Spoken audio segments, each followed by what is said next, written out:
All right, guys, what you're about to see here can only be described as glorious. Every now and then, there's a moment where some right-winger, some MAGA member, doesn't even recognize it, but they basically admit, like, yeah, the left-wingers were right all along, right? And they're not with it enough mentally to understand that that's what they're doing, is they're admitting the other side was right. But this is just such a beautiful example of it here that, you know, I'm sure if you show this back to Laura Loomer and explain to her, you do realize you just admitted lefties were correct all along, right? I don't even think she could deny it. So let's start with this one. I got a couple clips of hers. Here she is talking to Eric Bolling. Here we go. Are you surprised we haven't heard from any of these folks in Trump world right now? You know, Steve, these people are on Fox a lot. Steven's a good friend of mine. Stephen Miller used to come on my show once every week or two or so. But I'm very close. And I text them, and ominously, I haven't heard back. So I'm not sure where they are. Is it possible they've been told to stand down? Well, I think that this is the problem. This is the problem when you allow for a billionaire to make a $200 million donation. And so maybe we really do need to have campaign finance regulations in this country. Say it one more time. Say it louder for everybody in the back. Tee-hee-hee. The core of left-wing politics since day one actually is completely true. Tee-hee-hee. Oh, would you look at that? Oh, would you look at that? In other words, the core issue is not any of the horse shit that people on the right like to pretend is the core issue. Usually they go to immigration first and foremost, right? Immigrants are the reason your life sucks. You know, immigrants are screwing you over. Trans people are screwing you over. This is the core of right-wing politics in the year 2025. Happy New Year, everybody. In the year 2025, right? But guess what? This is a sly admission. Maybe the actual core of the problem is robber baron billionaires controlling our entire political system and rigging it in favor of them and against you. Huh. You don't say.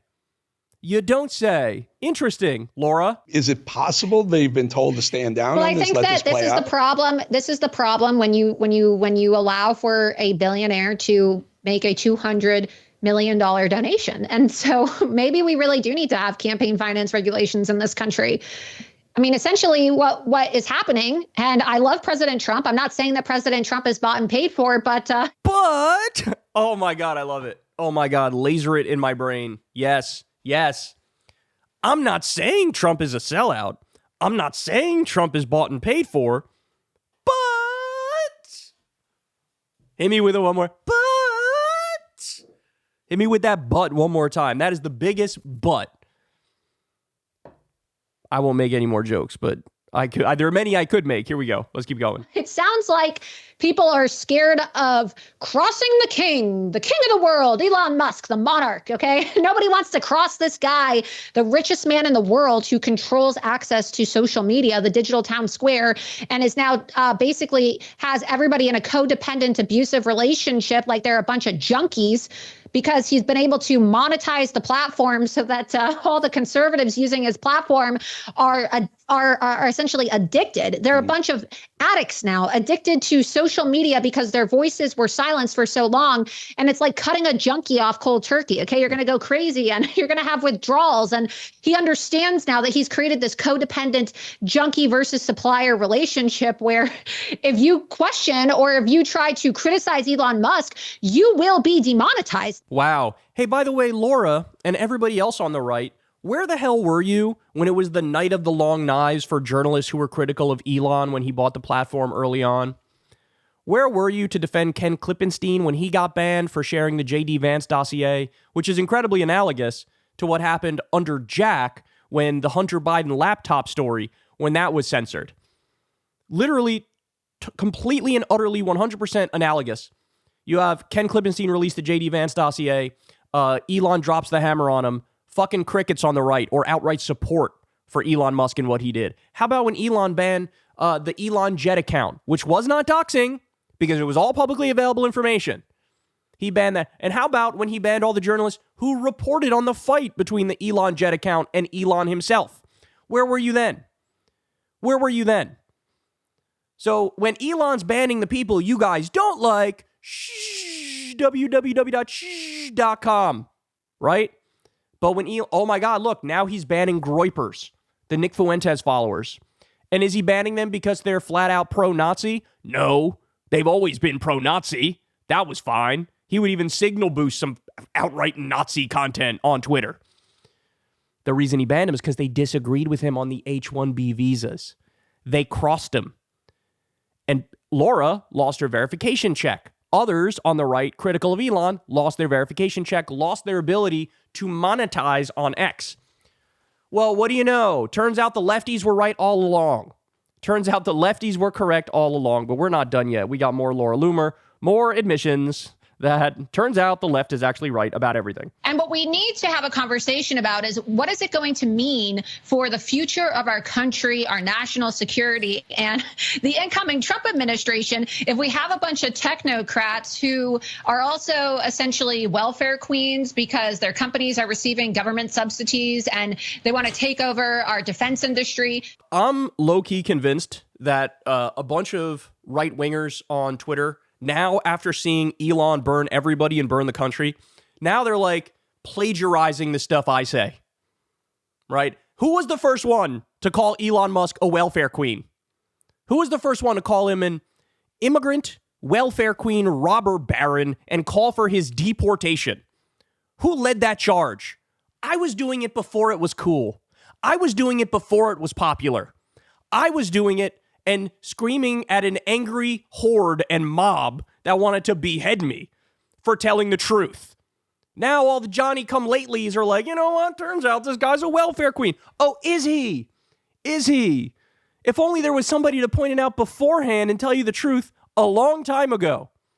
If only, right? If only. God, unbelievable, these people. Just fucking put it in all of your Twitter bios. Just put it. Kyle Kulinski was right about Elon Musk. Just write it.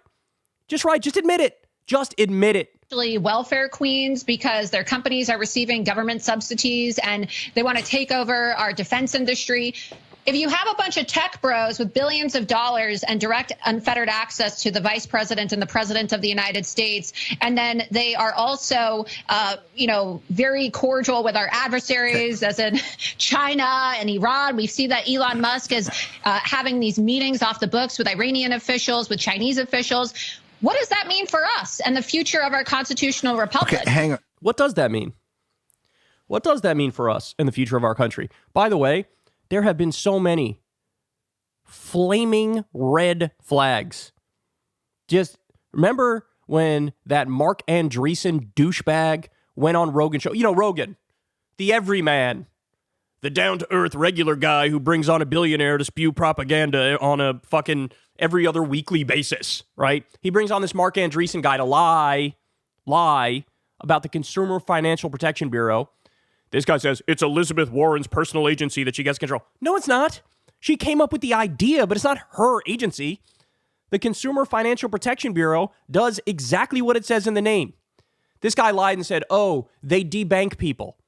That is literally the exact opposite of the truth. They protect against debanking. You know what else they do? They've returned $19 billion to Americans who were defrauded by big financial institutions. I know, I'm one of them. I told you guys the story, the fake identity theft protection shit that they sold me. I was paying $10 a month or whatever it was, and was for an extended period of time. And then one day I get a check in the mail from the CFPB, from the federal government, and it's for hundreds of dollars because it turns out there was no identity theft protection. They were committing fraud. They were just lying to nickel and dime me and many other people. This is what we're talking about. So this guy wants to shit on one of the best government agencies that's actually working for the American people. One of the absolute best government agencies looking out for regular average Joes and average Janes in this country who are getting shook down by big financial institutions. He said, we got to eliminate that one. Why does he actually want to eliminate that one? Because he's a con artist. He's a fraudster. He's been involved in all these sketchy things where he makes a shitload of profit and screws people over, just like Vivek Ramaswamy and his fucking Alzheimer's drug that failed 4 different trials, and then he pumped it up like it was going to succeed, and then it didn't, and it was a pump and dump, and he pulled the rug out from underneath him, and he ran out the back door with all the money, just like that asshole. So, would you look at that? It turns out all of these tech bro billionaire douchebags are liars, and all they care about is their bottom line, including Elon Musk, the king among them. Turns out he only cares about his money, his profit, his power, his control. If only that was the most obvious thing in the world from day one. If only there was a number of people, including this one, telling you from day one, hey, beware. Would the right-wingers be cheering if George Soros was parading around with a Democratic presidential candidate and giving speeches with them, talking at the rallies, on phone calls with other world leaders? Would that be cool with the right? Yeah, let George Soros run our foreign policy and run our domestic policy. Why not? What can go wrong? As a matter of principle, you should be against that. Why? Because these are robber barons. They're robber barons. Go read about the Gilded Age. Learn about it. This is what happens when you have government of, by, and for the wealthy. They keep rigging the rules for them and against you. There's a reason why we haven't had a higher minimum wage. It hasn't increased since fucking like 2007 or something like that. There's a reason for that. There's a reason why they didn't pass the PRO Act. There's a reason why we can't get paid family leave passed, even though it polls at over 80%. There's a reason why we don't do a 4-day work week, even though every study says, hey, workers are just as productive, if not more productive, but they get to work 4 days instead of 5. Understand, guys, they're hoodwinking you. They're bamboozling you. And it took till now for these people to realize it. Why? Why are they now realizing it? Because immigrants are involved. That's why. It took the H-1B visa debate for them to realize it. But are they going to snap right back into their serf, peasant-ass mindset? Is that what they're going to do? And will based Elon be a Chad again in a few weeks when he ends up saying something that triggers the libs? You tell me. Because what I've seen to this point, both with Trump and with Elon, is despite any disagreements, eventually they all fucking fall in line. Like the good little peasants they are, with the serf brain that they all possess. Eventually they all fall in line. They do. You do not see this mirrored on the left. You just don't. There was a clip of Rogan the other day talking about Nancy Pelosi and how much money she makes from investments. And saying like, this is brazen corruption, bro. That's true. You know who's made that point 5 trillion times before it ever got to Joe Rogan? Every lefty I know. But you know what else every lefty will admit? That Rogan will never admit. Trump made $160 million from foreign governments while he was president last time. The most brazenly corrupt president we've ever seen. And he hasn't said a fucking peep about that.